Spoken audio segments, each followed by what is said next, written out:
Ed and I were born in the same body, and we do not get along. There was a time I did not acknowledge his presence. This meant my high school grades are not as good as they might have been. Of the diagnosed disorders I have, the most important and challenging one in high school is my eating disorder. Ed is a code name. E is for eating, and D is for disorder. During my sophomore year, I was diagnosed with an eating disorder. I always struggled with eating, but my health was failing, and I was admitted into a partial hospitalization program, PHP. Healing my starving body was painful, both physically and emotionally. For several months, I spent 12 hours a day, 7 days a week, in refeeding and mental health programs. First, I had to face my denial about Ed. I became close to several adult patients who experienced cycles of relapse. They shared stories of successes and failures, and encouraged me to work to control Ed, so that I would not have to endure an adult life like theirs. Through these friendships, I learned that the bigger my support network, the easier it is to reach my goals. I also learned that there are many types of eating disorders, and you cannot tell by just looking. A person may know why it happens, or, like me, may not know why.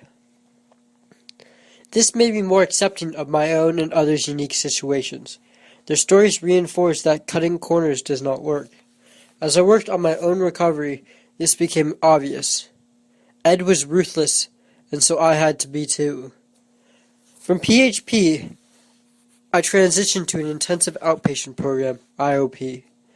During IOP, I was allowed to go back to school, but not fully discharged until after the school year ended.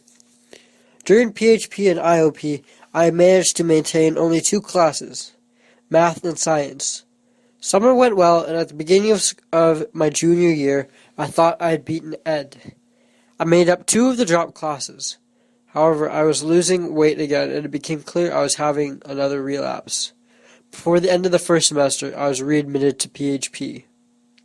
Some people say that the second time around is easier than the first, but in my case, it was not. The goals were to restore weight and to show I could maintain my weight. I felt like a failure. 2 adult friends were still in PHP, but the program had changed.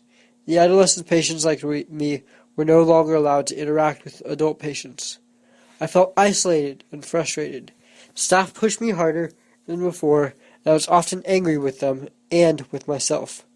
But I realized that if I wanted to graduate with my class, I had to reach my goals and get back to school.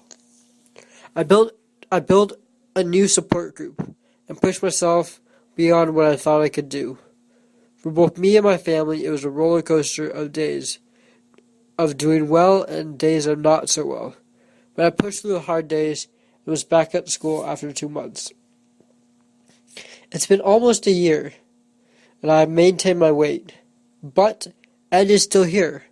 On days where I cannot fully defeat Ed, I'm still proud because I've not given up, and there are more successes than failures.